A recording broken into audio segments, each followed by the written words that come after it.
एक चोर भगवान शिव के मंदिर में चोरी करने के लिए गया और उसके पास में रात्रि के समय देखने के लिए, उजाला करने के लिए, कोई प्रकाश करने के लिए कोई मशाल या अग्नि नहीं थी।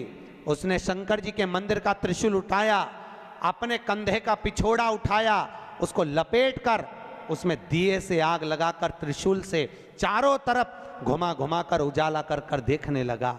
जैसे ही देखा वैसे ही मेरे शंकर प्रकट हो गए और शिव जी प्रकट होकर बोले, मांग तुझे क्या चाहिए। भोलेनाथ मैं तो चोर हूं, चोरी करने आया था, मेरे परिवार का भरण पोषण करना है। भोलेनाथ जी बोले, आज शिवरात्रि के दिन तूने रात्रि के समय पर मध्य रात्रि में मेरे मंदिर में प्रकाश करा है, इसलिए मैं तुझे वर देता हूं, जा कुबेर के सिंहासन पर तू बैठेगा। और भगवान शंकर ने कुबेर को नीचे उतार दिया और या चोटे को कुबेर बना दिया। सोचो कितना दयालु होगा, चोर को कुबेर बना दिया। जिस कुबेर की तुम पूजन करते हो ये चोट्टा है, चोर है।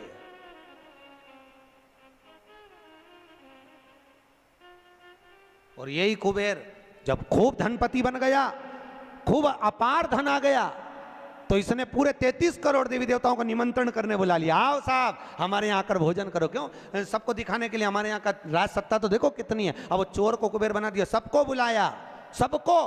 और शंकर जी को बुलाना भूल गया। इतने में देवऋषि नारद जी वहीं से आ गए। नारद जी ने कहा, क्या बात है कुबेर जी? कुबेर जी बोले, आज हमारे यहाँ भोजन है, कल आप भी आना, बड़े प्रेम से पाना। नारद जी बोले, हम तो पालेंगे, पर ये तो बता चोट्टे, तेरे को जिसने कुबेर बनाया उसको बुलाया? कि महाराज मैं उसको भूल गया। होता है, दुनिया के लोगों की रीति है। जब व्यक्ति जिसके माध्यम से आगे बढ़ जाता है, बढ़ते चले गया, धनपति हो गया, सब कुछ बना लिया, पर जिसके पूंजी से, जिसके धन से, जिसकी संपदा से, जिसके आशीर्वाद से व्यक्ति आगे बढ़ता है, उसको व्यक्ति भूल जाता है। बस उसी को भूला, उसी को। बाबा कुबेर जी ने कहा मैं तो भूल गया, अब क्या करूं? नारद जी ने कहा जाओ विनती करो। नारद जी ने जैसे ही कहा, कुबेर दौड़ कर गया भोलेनाथ जी के पास में, हर हर। भोलेनाथ जी ने पूछा, बोलो क्या बात है? इतने में कुबेर बोला, प्रभु मेरे से गलती हो गई, मैं आपको निमंत्रण देना भूल गया। शंकर जी बोले, कोई बात नहीं, देखो ये बड़ी बड़ी पार्टियां तो मैं तो वैसे भी अटेंड नहीं करता भैया, इतनी बड़ी बड़ी पार्टी मैं अटेंड नहीं कर सकता, तो कौन अटेंड करेगा? इतने में भगवान भोलेनाथ जी बोले, मेरा जो छोटा बेटा है गणेश, वो अटेंड करेगा। इतने में कुबेर बोला, प्रभु वो इतना सा तो रखा है, क्या खाएगा? इतना तो केना था। शंकर भगवान को हंसी आ गई, इसीलिए तो उसको अटेंड करने भेज रहा हूं, इसीलिए उसको भेज। वो क्या खाएगा? बाबा भोलेनाथ जी बोले, अब तो इस समय बताएगा कितना खाता है।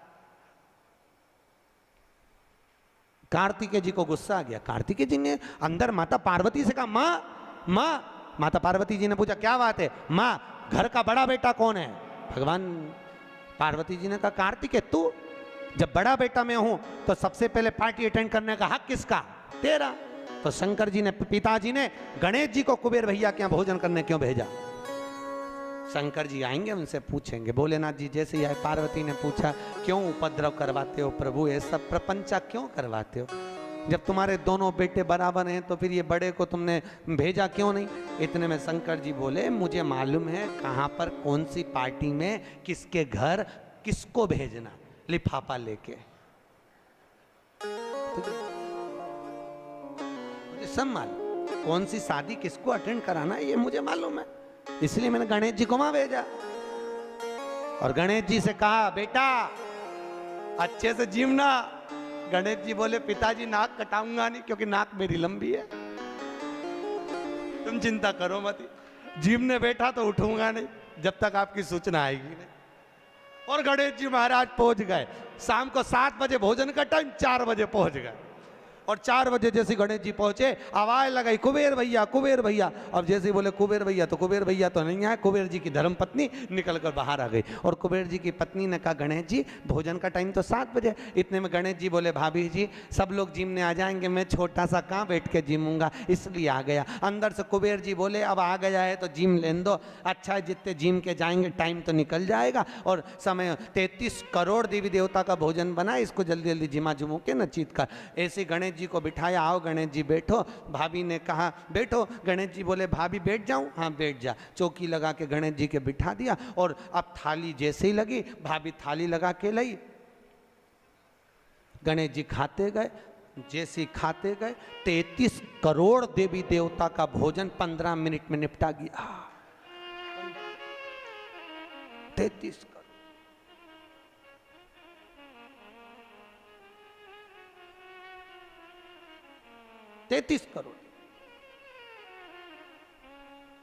अब 33 करोड़ देवी देवता का भोजन जब 15 मिनट में निपटा, सारा भोजन खत्म। गणेश जी आवाज लगाए भाभी और लिया। भाभी गई तो चने की दाल की बोरी, चावल की बोरी, आटे की बोरी सूखी सूखी धरी आई, वो सूखा सूखा ही खा गया। घर का जितना माल था, दुकान का जितना माल, भंडारे का जितना माल सब खा गया। इतने में कुबेर जी की पत्नी दौड़ती दौड़ती गई, स्वामी स्वामी। स्वामी जी बोले क्या हो गया? कुबेर जी बोले हुआ क्या कि वो सब खा गया। कि कौन? तो कि वो गणेश। तो कि वो तो इतना सा था। तो वो इतना सा तो है पर तोन जोरदार है, सब खा गया। इतने में कुबेर जी नारद जी के पास पहुंचे तो नारद जी तो आनंद में लगे हुए थे, खूब अलमस्ती। नारद तो नारद, वो तो अलमस्ती में। श्रीमन्नारायण श्रीमन्नारायण श्रीमन्नारायण श्रीमन्नारायण श्रीमन्नारायण श्रीमन्नारायण नारायण नारायण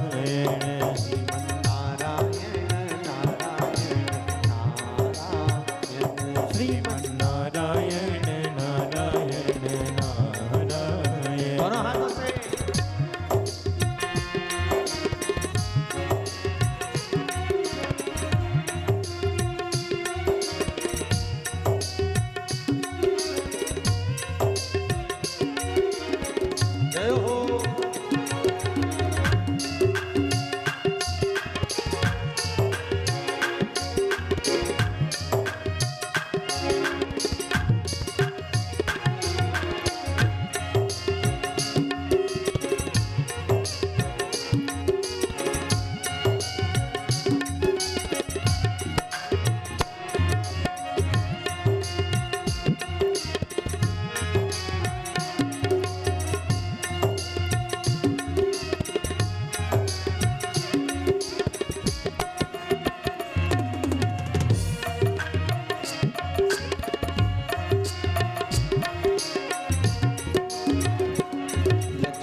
पास में कुबेर जी महाराज पहुंच गए। कुबेर जी ने कहा नारद जी कुछ करुणा कर दो प्रभु, हमारे यहाँ का सारा भोजन कर गए वो गणेश जी महाराज, सारा भंडार खाली हो गया। इतने में नारद जी बोले भैया उसको तो एक ही रोक सकता है।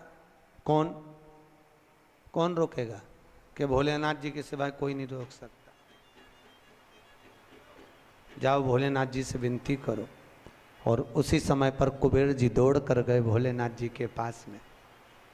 हे शिव, हे शंकर, हे कैलाशी, हे अविनाशी, हे भोलेनाथ। भोलेनाथ जी ने पूछा बोलो क्या बात है कुबेर, तुम्हारा मुख उतरा हुआ है? कुबेर जी ने कहा प्रभु वो गणेश जी। शंकर जी बोले गणेश को क्या हो गया? वो दुनिया को सब कुछ कर देता है, उसको क्या हो गया? कि उसको कुछ नहीं हुआ, जो कुछ हुआ 33 करोड़ देवी देवता को हुआ। कुछ बचा ही नहीं है, वो सब खा गया।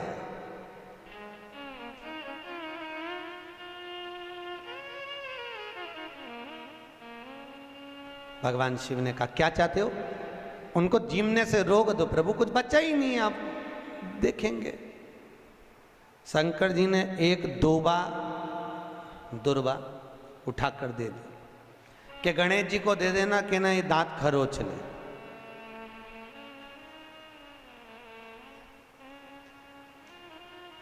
कुबेर जी लेके एक दूबा चले। कुबेर जी ने सोचा खाया इतना है तो एक दूबा से क्या काम चलेगा।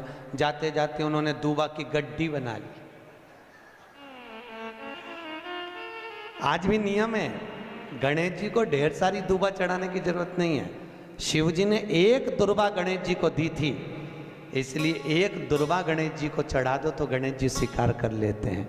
ढेर सारी चढ़ाने से कोई लाभ नहीं है कि बहुत सारी चढ़ाएंगे तो गणेश जी राजी होंगे। तो कुबेर जी ने चलते चलते बहुत सारी उठा ली थी, गणेश जी को ले जाके दे दी। लो प्रभु ये कहां चढ़ाते हैं दुर्बा?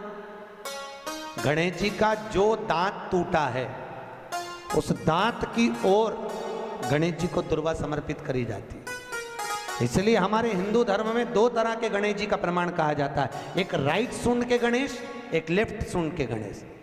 राइट सूंड का जो गणेश होता है वो घर में रखा जाता है, और लेफ्ट सूंड का जो गणेश होता है वो अपने ऑफिस में, व्यापार की जगह पर, दुकान में, धंधे में, पानी में, सर्विस में, नौकरी में लेफ्ट सूंड का गणेश रखा जाता है। जिसके दुकान, व्यापार, व्यवसाय में अगर राइट सूंड का गणेश रखा जाता है तो लक्ष्मी आती है पर टिकती नहीं है। इसलिए घर में सीधी सूंड का गणेश और दुकान, व्यापार, व्यवसाय में, ऑफिस में उल्टी सूंड का, दो गणेश। तो इसका मतलब ये थोड़ी ना कि तुम्हारे घर में गणेश जी बैठा तो तुम उठा के बदल लिया, यहाँ का यहाँ दिया, यहाँ का यहाँ दिया। अब रखे रहने। हमेशा याद रखो, गणेश चतुर्थी के बाद अनंत चतुर्दशी पर जब गणेश जी का विसर्जन करते हैं तो गणेश जी की 2 धर्म पत्नियां, वैसे तो गणेश जी की कुल मिला के 5 पत्नी, कितनी है? गणेश जी की 5 पत्नी। पहली श्री, दूसरी तुष्टि, तीसरी पुष्टि, चौथी रिद्धि और 5वीं सिद्धि। कितनी है? 5। ये व्यक्ति के नाम के आगे जो लिखा रहता है ना श्रीमान, ये श्री संबोधन कहाँ से आया? और एक पीछे लिखते हैं, जैसे नाम के आगे लिखते हैं श्री और पीछे लगाते हैं जा में ई की मात्रा जी। लिखते हैं कि इधर नहीं लिखते? लिखते हैं श्रीमान अग्नि प्रसाद जी, श्रीमान बद्री प्रसाद जी, श्रीमान हरीश प्रसाद जी। तो श्री आगे क्यों आया और जी पीछे क्यों आया? कौन ने लगाया? किस लिए लगाया? कौन ने बताया कि आगे श्री लिखो? किसी के नाम के आगे जी लिख दे, पीछे श्री लिख दे, मर्जी अपनी, अपन कुछ भी लिख सकते हैं। पर किसने कहा कि आगे श्री लिखो? क्योंकि गणेश जी महाराज जब विवाह करने जा रहे थे और गणेश जी की जब बारात जा रही थी तो यमुना जी के तट पर गणेश जी की प्रथम पत्नी श्री गणेश जी के चरण पखारने के लिए खड़ी हो गई और प्रथम गिनती में जब गणेश जी चलने लगे तो श्री ने उनके चरणों को रोक लिया और कहा, प्रभु मैंने आपका आवाहन करा है, मैं आपको अपने पति के रूप में देखती हूँ। भगवान गणेश जी ने कहा, तूने प्रथमता में मुझे पाया है, जिसके नाम के आगे तेरा संबोधन लगा रहेगा वो जगत में प्रसिद्ध होता चले जाएगा। इसलिए श्रीमान लिखा जाता है। अब जी का संबोधन कहां से आया वो भी समझ लीजिए। हर कहीं से थोड़ी ना लगा दिया जाता है कि जी कहां से आ गया। एक पत्नी भी लगाती है ए जी, और जब वो बोले ए जी तो तुरंत खसक लो जी, नहीं तो 500 गया जी। उसके जी में थोड़ा भारीपन है।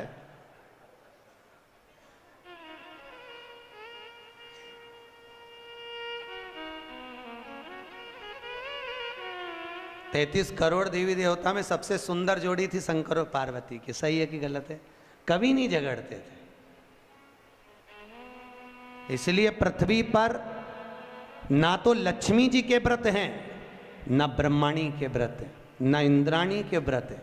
अगर पूरी पृथ्वी पर सबसे ज्यादा व्रत किसके हैं? माता पार्वती। तीज का व्रत किसका? पार्वती का। चतुर्थी का व्रत किसका? पार्वती का। चौथ का व्रत किसका? पार्वती का। छठ का व्रत किसका? पार्वती का। जितने व्रत है सब माता पार्वती। लक्ष्मी जी का कोई व्रत है क्या? अरे बोलो तो, ये आप लोग वो वैभव लक्ष्मी का व्रत करते हो, ये पुराना व्रत नहीं है, ये तो अभी अभी लोगों ने चालू कर दिया। ये लक्ष्मी, यहाँ कई लोग अमावस्या के दिन, दिवाली के दिन व्रत रख लेते हैं, हमारे शास्त्रों में उसका भी प्रमाण नहीं है। वो तो तुम लक्ष्मी के चक्कर में रख लेते हो कि दिन भर भूखी रहूंगी तो लक्ष्मी जल्दी आ जाएगी। नहीं तो ये हमारे शास्त्र में प्रमाण नहीं है लक्ष्मी जी के व्रत का। कहीं सरस्वती का व्रत है क्या ब्रह्माणी का? अरे बोलो तो सर, बसंत पंचमी के दिन रखती हो कि सरस्वती का व्रत? नहीं, केवल एक व्रत माता पार्वती का। क्यों नहीं है? लक्ष्मी का व्रत इसलिए नहीं है क्योंकि माता लक्ष्मी भगवान नारायण को श्राप दी थी। जब लक्ष्मी जी श्रृंगार कर रही थी और इतने में भगवान विष्णु आ गए और भगवान विष्णु ने लक्ष्मी जी का मुख देखा, देखकर हंस दिए। इतने में लक्ष्मी को क्रोध आ गया, हे नारायण तुम मुझे देखकर हंसे हो घोड़े की तरह, इसलिए मैं तुम्हें श्राप देती हूं, तुम्हारा सिर कट जाए और तुम्हें घोड़े का मुख लग जाए। तो भगवान नारायण को घोड़े का मुंह लगा और नारायण का हयग्रीव अवतार हुआ। कौन सा अवतार? हयग्रीव।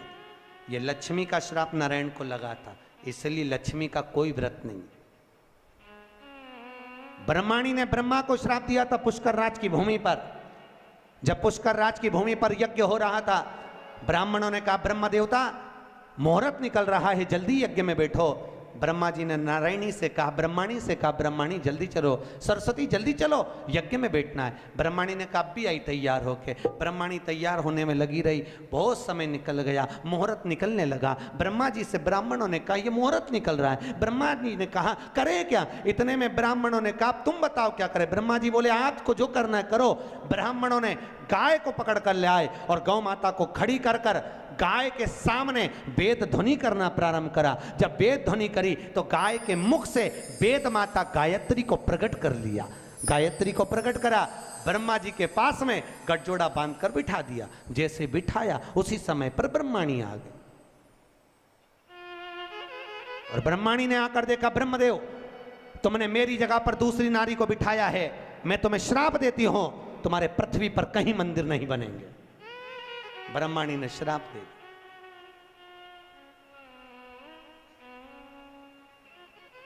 कहीं पर मंदिर है ब्रह्मा जी का? केवल एक जगह पुष्कर जी में जहां यज्ञ करा था वहां। तो ब्रह्माणी ने ब्रह्मा को श्राप दिया, लक्ष्मी ने नारायण को श्राप दिया, इंद्राणी ने इंद्र को श्राप दिया, पर एक माता पार्वती ऐसी थी जो कभी ऊंची आवाज में बात नहीं करती थी। इसलिए पृथ्वी पर सबसे ज्यादा व्रत माता पार्वती के होते हैं। व्रत तुम्हारे भी चालू हो सकते हैं, तुम ऊंची आवाज में नहीं बोलो तो। व्रत करा दिक्कत नहीं है, व्रत तुम्हारे भी हो जाए चालू, बस तुम मीठा बोलो तो व्रत चालू करने में किसको दिक्कत।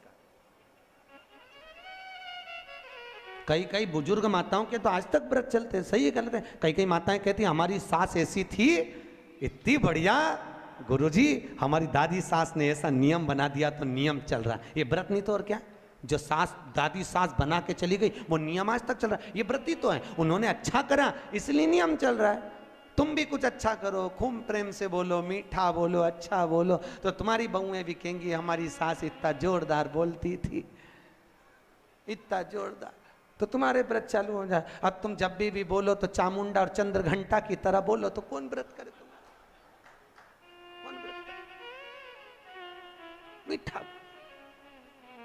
अच्छा बोलो, विद्वत्ता से परिपूर्ण बोलो, प्रखर। अब केवल एक मां, समय आया, श्री वेद व्यास जी ने वर्णन किया है शिव महापुराण का सुंदर लेख का आनंद। 24,000 श्लोक शिव महापुराण में है, 12 संहिता, 12 खंड है। देखो, भागवत की रचना वेदव्यास जी ने इसलिए करी कि वेदव्यास जी को अपने मन में आत्मा की शांति के लिए कुछ करना था, आत्म तृप्ति के, आत्मोद्धार के लिए। और जब आत्मोद्धार के लिए वेदव्यास जी ने श्रीमद् भागवत की रचना कर दी, उस रचना के बाद में जगत के लोगों को जगत कल्याण के लिए, जिसको देखो कोई तन दुखी, कोई मन दुखी, कोई धन बिन रहत उदास, तुलसी या संसार में सुखी राम का दास। भगवान वेदव्यास जी ने देखा दुनिया के लोग बड़े दुखी हैं, कोई धन से दुखी है, कोई तन से दुखी है, कोई मन से दुखी है, तो वेदव्यास जी ने सोचा अब करा क्या जाए। तब वेदव्यास जी ने उसी समय शिव महापुराण की रचना कर दी, जगत के कल्याण में। जगत शिव महापुराण,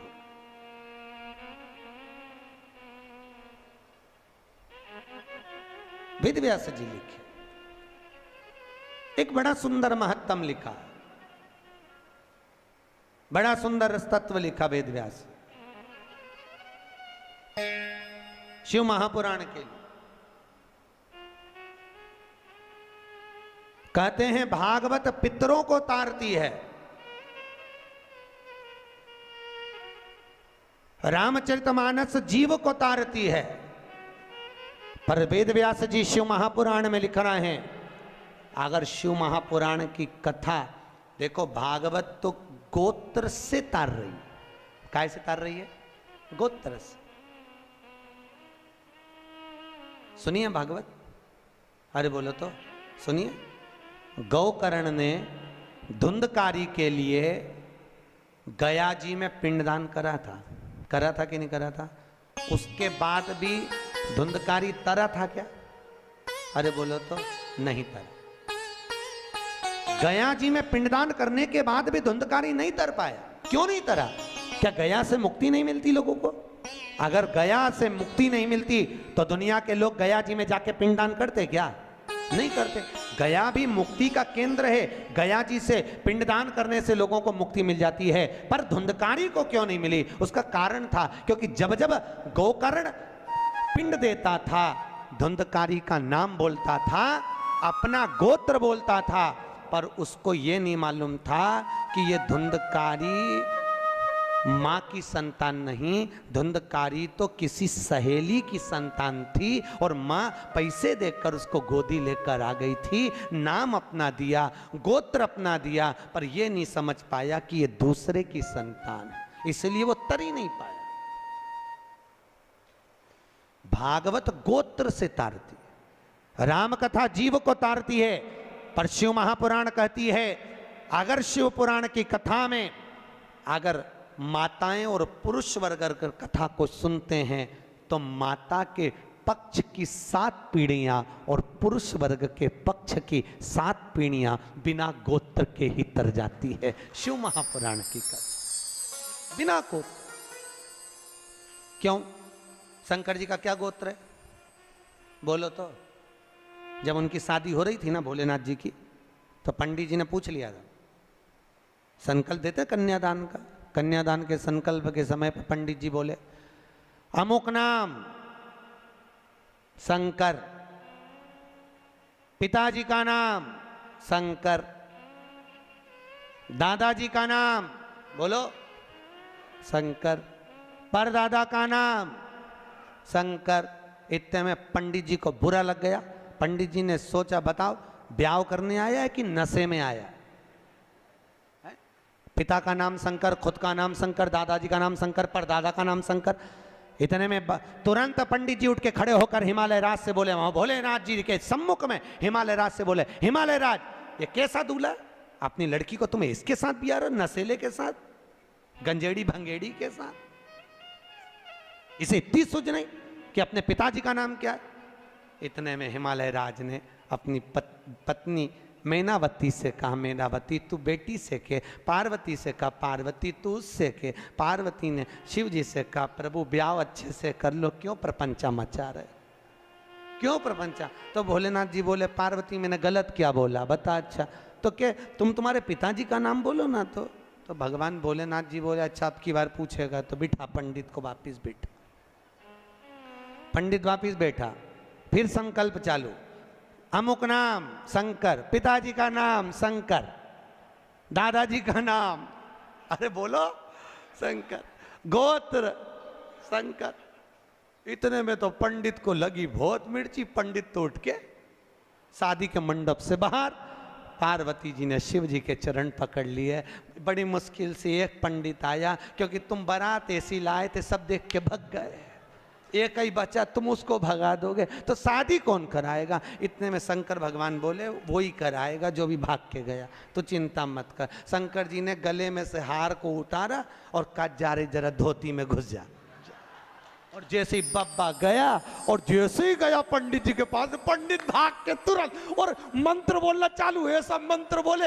इतने में पार्वती बोले, ये तो नॉन स्टॉप बोले जा रहा है। भोलेनाथ जी बोले, अब तो पूरी भांवर करा के चुप होगा, तो चिंता मत कर, बोलने दे। अब बोले ही जाए, बोले ही जाए, बोले ही जाए, बोले ही जाए, चुप ही नहीं हो। पार्वती बोले, मर जाएगा, टेका जाएगा बापड़े के। इतने में शंकर जी बोले, तू चुपचाप बोल, वो तो बोलने दे। तो कब रुकेगा? भोलेनाथ जी बोले, जब पूरी भांवर हो जाएगी, जैसे ही अपन बैठेंगे वैसे ही बटन दबा देंगे, प्लेयर बन, तो चिंता, बोले जा बोले।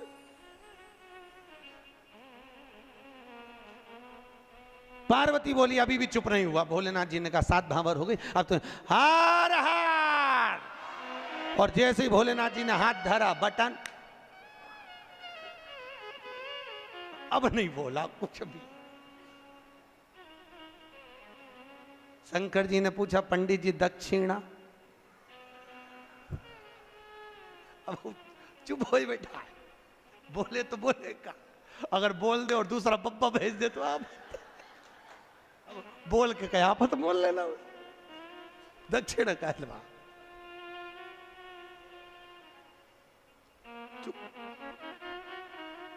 पार्वती जी ने पंडित जी का तिलक करके पूछा, आपको क्या दूं?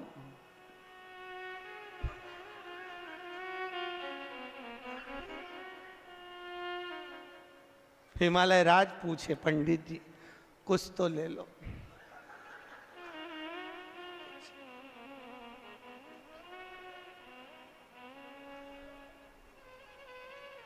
पीछे से ब्रह्मा जी ने कहा, तो आप पोथी उठा के,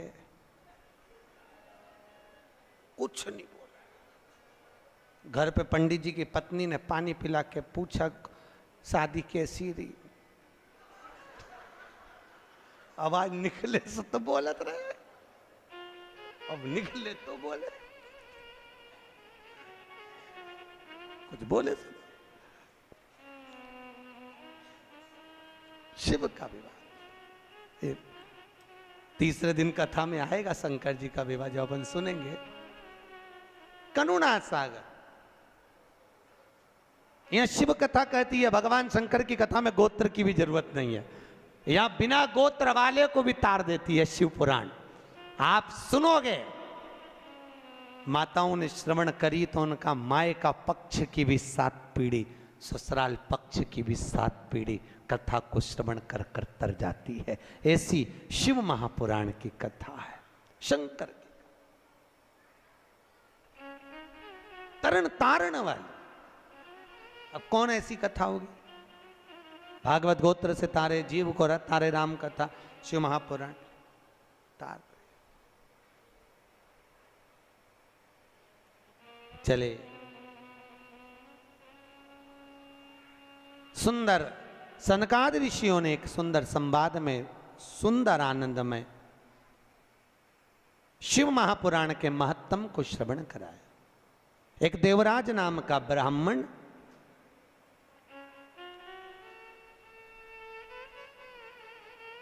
ब्राह्मण कर्म से वंचित रहा। देखो, हमारा जन्म जिस कुल में, जिस गोत्र में, जिस जगह पर हुआ है, हम उस वर्ण के अनुकूल रहे। ब्राह्मण का कर्म है शास्त्र पढ़ना, शास्त्र सुनाना। वैश्य का कर्म है धन एकत्रित करना।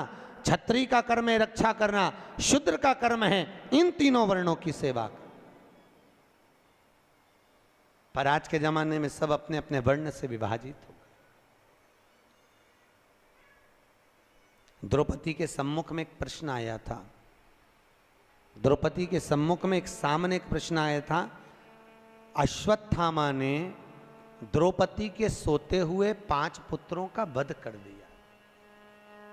सुनिए कथा भागवत जी में। द्रौपदी के सोते हुए 5 पुत्रों का वध अश्वत्थामा ने करा था।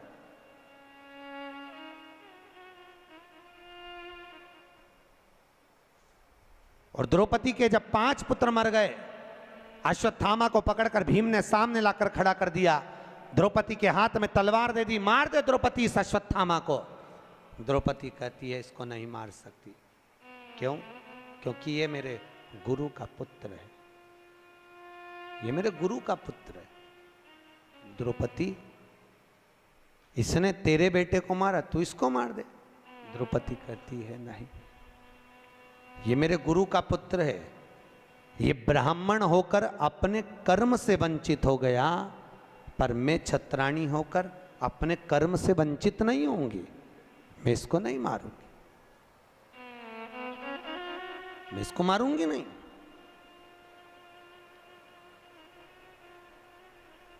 अरे इसने तेरे पुत्र को मारा, तू इसको मार दे। नहीं नहीं नहीं स्वामी, ये हमारी शास्त्र की रीति नहीं कहती कि कोई कुत्ता हमें काटे तो क्या हम कुत्ते को काट लें?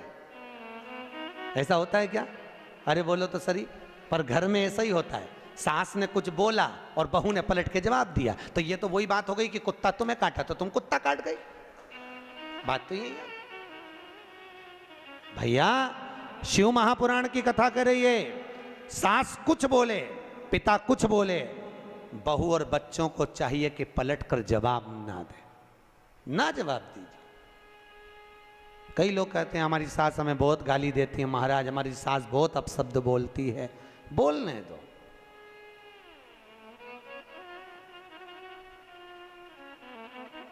बोलने दो, बोले तो। एक पत्थर का टुकड़ा एक खदान से निकला, उसी खदान में से मार्बल का जब टुकड़ा निकला, हथौड़ी की चोट दे देकर उसकी मूर्त बनाई गई। बनाई कि नहीं बनाई? वही मार्बल का टुकड़ा जमीन पर लगा है, लोग उस पे जूता रख के चल रहे हैं। वही मार्बल की मूर्ति मंदिर में पूजा रही है। बस अंतर इतना है, जिसने चोट को सहन कर लिया वो मंदिर में पूजा गया, जो सहन नहीं कर पाया वो जूते खा रहा, वो जमीन पर लगा है। सास ससुर घर के बड़े हमको चोट दे दे कर तराशते हैं, पर हमारी आदत इतनी विचित्र है कि हम सास को ही तराश देते हैं, तो हमको तराश।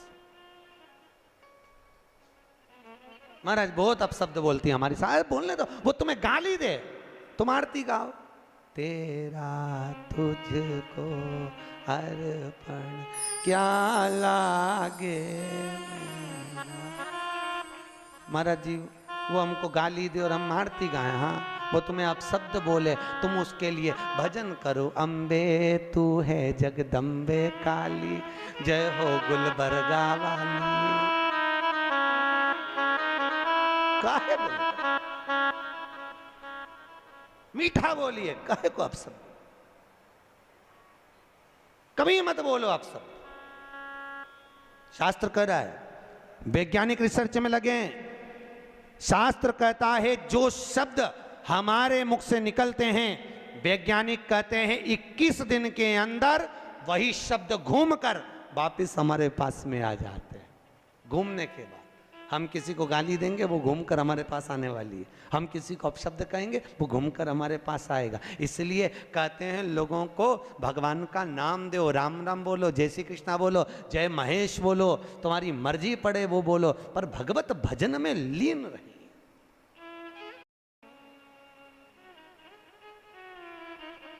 भगवत भजन में एक जगह शिव महापुराण की कथा करने गए थे। कौन सा स्थान था? मंगरूल पीर। वहां पर हमारे मारवाड़ी समाज के महेश्वरी बंधु कुछ बोले कि हम तो वेंकटेश भगवान को मानते हैं, हम कथा में नहीं आएंगे, तुमने गलत कथा रख ली शिव महापुराण की। भैया यहाँ शास्त्र कह रहा है तुम महेश्वरी महेश के वंशज हो। सही है कि गलत है? अरे बोलो तो। महेश्वरी। पर आज के जमाने में लोग, सीधी सीधी बात, शास्त्र, शिव जी के कितने लड़का लड़की थे? अरे बोलो तो। शंकर भगवान के कितने बच्चे? शिव जी के 7 लड़के और 6 लड़कियां थी। कितने लड़के थे? 7 लड़के और 6 लड़कियां भगवान भोलेनाथ के। उन 7 लड़कों में से भगवान शिव के 5वें नंबर के लड़के से महेश्वरी वंश का उत्पत्ति हुई है, तब जाकर तुम महेश्वरी कहला।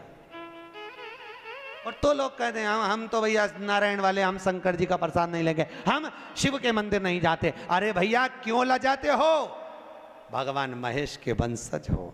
महेश को नहीं पूछोगे, दादा बाबा को नहीं पूछोगे, तो किसको पूछो? मुझे बहुत प्रसन्नता हुई थी जब गुलबर्गा में महेश्वरी समाज की यहाँ पर अध्यक्ष बैठी है, महेश्वरी महिला मंडल की। तो आज से 12-1 साल पहले कथा करी थी शिव महापुराण की, महेश्वरी महिला मंडल ने करवाई थी।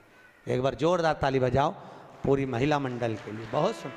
ऐसे शुभ कार्य हमारे जीवन में, हम जब मृत्यु लोक में अगर जन्म लिए हैं, हमारे जीवन काल में जब हम आए हैं, और उस काल में आने के बाद में हम कुछ सत्कर्म की ओर गए।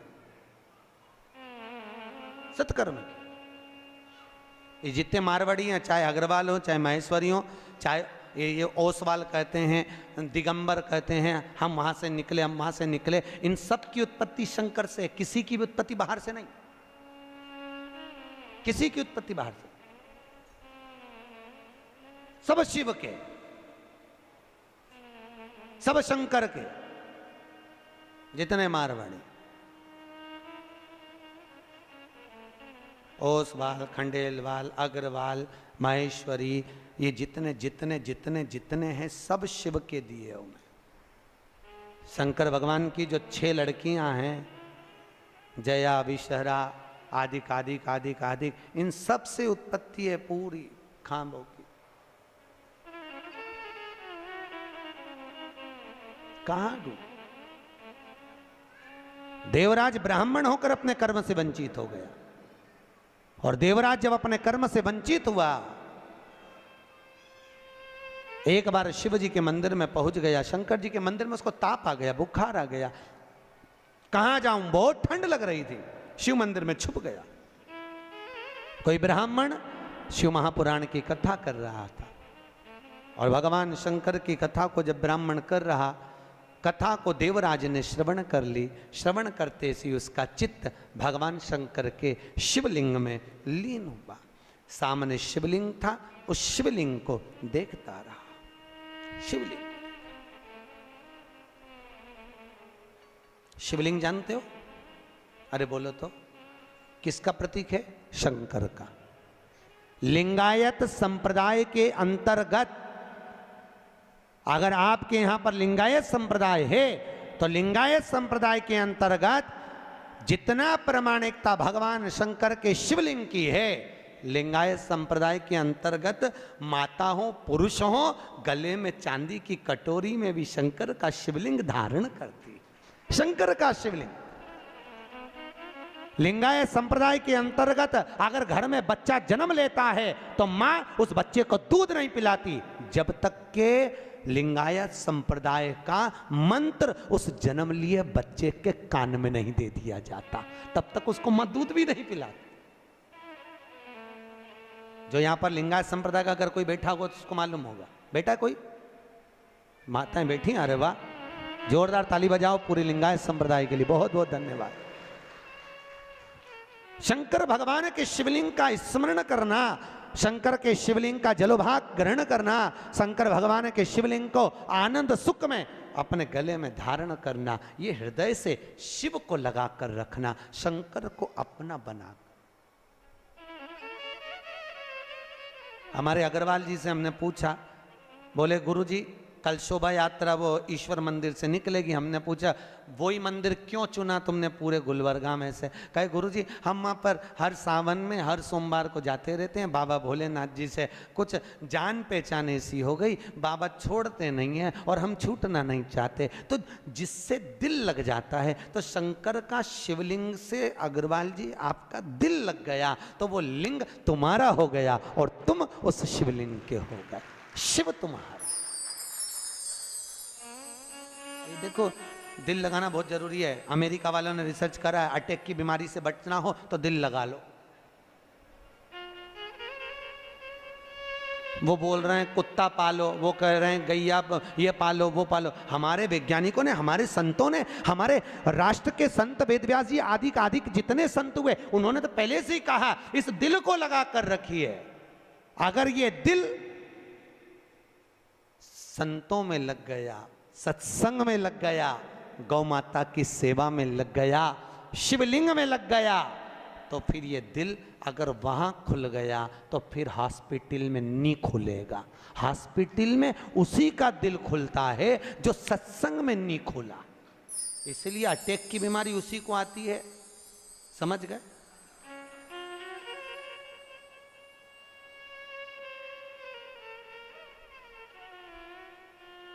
किसी ने कितना सुंदर गाया है, बताओ ना हमें लोगों, हमें दिल की बीमारी सताओ ना हमें लोगों, हमें दिल की, बोलो तो, बीमारी। हमारा वेद काशी में वो त्रिपुरारी है, हमारा वेद काशी में वो त्रिपुरारी है। सताओ ना हमें लोगों, हमें दिल की बीमारी। हमारा दिल में एक बीमारी है और जिसके दिल में बीमारी लग गई उसका एक मरीज का एक डॉक्टर, और वो डॉक्टर भी मेरा कैलाशी अविनाशी, मेरा शंकर, मेरा विश्वनाथ है। दुनिया में कोई इलाज नहीं कर सकता जो मेरा शिव कर सकता है। शंकर जो कौन करेगा?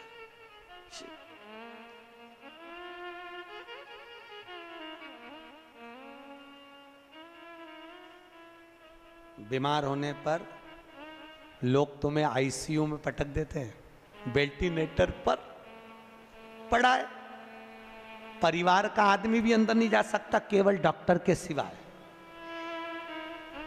कोई जाता है? बोलो तो, कोई नहीं। पर उस वेंटिलेटर पर भी, उस आईसीयू में भी एक अंदर है। वो कौन? वो त्रिकालदर्शी मेरा शिव अंदर विराजमान है। इसलिए कहते हैं जब व्यक्ति को घात आती, एक्सीडेंट होता है, तकलीफ आती, अटैक आता, शुगर बढ़ती, बीमारी आती, कोई किसी देवता को याद नहीं करता, ना नारायण, ना कृष्ण, ना देवी, ना देवता। अगर कोई याद करता है तो केवल शंकर को, महामृत्युंजय का जाप करवाता है। क्यों? क्योंकि शिव है तो श्वास चल रही है, शिव निकल गया तो केवल शव रह गया। इसलिए उस शंकर को याद करते कि निकल कर चले मत जाना, आईसीयू में रहना, आईसीयू में वेंटिलेटर पर रहना। जब तक हमारे यहाँ का जीव पड़ा है तब तक शिव उसके अंदर रहे। शिव है तो शरीर है और शिव गया तो केवल शव है।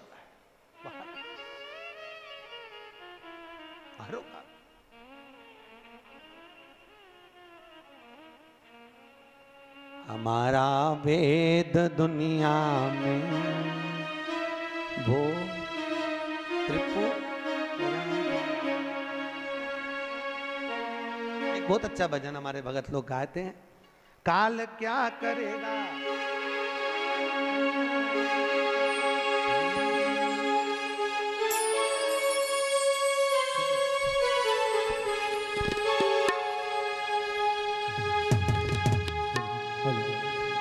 काल क्या करेगा महाकाल के आगे। कर लूंगा दो बात मैं उस काल के आगे। ओहो कर लूंगा दो बात मैं उस काल के आगे। वो काल क्या करेगा महाकाल के आगे। वो काल क्या करेगा महाकाल के आगे। बोलो तो ना। कर लूंगा दो बात मैं उस काल के आगे। कर लूंगा दो बात मैं उस काल के आगे।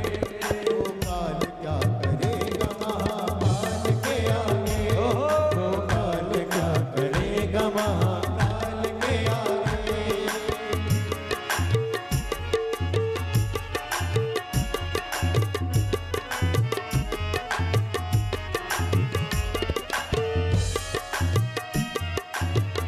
बड़े भाव ताली बजाकर सांप निकल जाता है।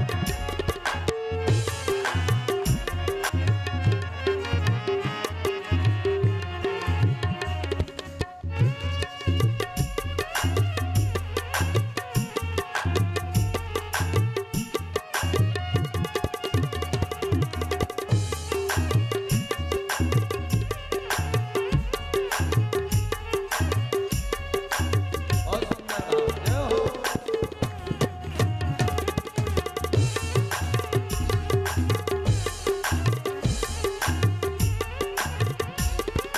वाहे भोलेनाथ का देवों के हैं अवसर। वाहे भोलेनाथ का देवों के हैं अवसर। बैठे हैं समाधि में वो गोरा के हैं हर हर। बैठे हैं समाधि में वो मैं हर हर। बैठे हैं समाधि में वो गोरा के हैं हर हर। या गोरा के हैं हर हर। चमक चंद्रमा शिव भाल के आगे।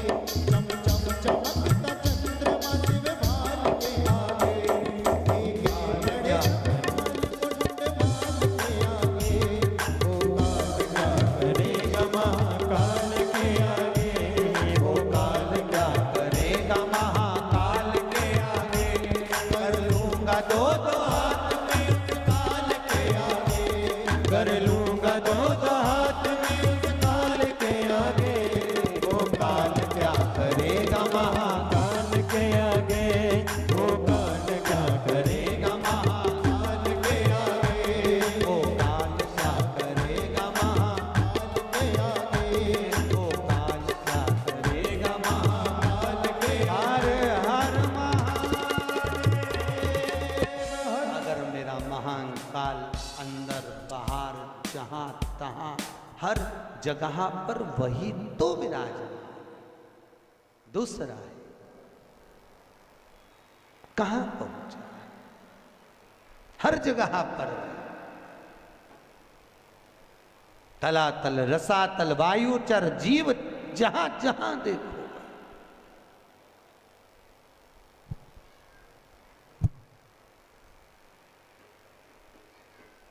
चला रहा है। शिव है तो तुम कथा भी सुन रहे हो। सही है कि गलत है? शिव है और शिव नहीं तो कुछ। जोड़ जोड़ के मर गए यहीं पे छोड़। जब कोई मर जाता है तो लोग पूछते हैं गुरुजी ये बताओ लोग मर गए तो राम नाम सत्य कहते कि नहीं कहते? और वो उसके अर्थी लेके जाते हैं तो फेंकते फूल मखाना और चिल्लर खुला पैसा इधर फेंकते कि नहीं फेंकते? फेंकते। क्यों फेंकते? हमने कहा भैया गरुड़ पुराण में लिखा है फूल इसलिए फेंकते हैं श्रद्धांजलि के। मखाना इसलिए फेंकते हैं कि परिवार पूरा फूला फूला छोड़ के गया, इसलिए। ये पैसा क्यों फेंकते हैं? तो हमने कहा गरुड़ पुराण में नहीं लिखा, पर हम तो हमारे मन से कहते हैं कि मरने के वाले की छाती पे पैसा इसलिए फेंकते हैं कि पूरी जिंदगी जोड़ जोड़ के मर गया, अब तेरे बाप में दम हो तो उठा ले, उठा। एक एक रुपए के पीछे रात के 10-10 बजे तक बैठा रहा, खाने तक की फुर्सत नहीं मिली, कमाए कमाए कमाए, जोड़ जोड़ के मर गया, उठा राम नाम। अरे बोलो तो सत्य है, राम नाम, उठा। अब दम हो तो उठा ले। और कल्ला ठूर जैसा पड़ा और छाती पे पैसा पड़ा, जिसके लिए पूरी दिन दिन रात रात लगा दी, खाने की फुर्सत नहीं, कमाओ कमाओ कमाओ, जोड़ो जोड़ो, 8 बजे से लेकर रात के 10-10 बजे तक दुकान नहीं छोड़े, कमाओ कमाओ कमाओ, एक एक रुपए के पीछे झगड़ा कर ले। अब उठा, उठा। खुद की औलाद खुद की छाती पे फेंक रही, राम नाम सत्य के, उठा ले। अच्छा ऐसा पड़ा, उठा ले। अब तो नाक में भी रुई धरी, उठा, उठाओ। जिसको कमा कमा के मर गए उसी को तुम्हारी छाती पे पटका कि ये रुपया किसी काम का नहीं दादा, कर लिया सो काम है, भज लिया सो राम है, और दे लिया सो दान है। ये शिव महापुराण की कथा यही सीख देती है। इसलिए तो शंकर जी शमशान में बेफिक्र होकर रहते हैं कि अलमारी होए तो चाबी लगाना पड़े, अपन तो खुला छोड़ो और घूमने चलो। का मतलब आग लगे बस्ती में, अपन रहो मस्ती में, का मतलब क्या मतलब? नामदेव जी का चरित्र सुना? नामदेव जी, एक बार नामदेव जी की कुटिया में आग लग गई, गांव के लोग इकट्ठे हुए, उन्होंने नामदेव जी के घर में से गद्दा वगैरह चटाई वगैरह निकाल ली, थोड़ी किताब।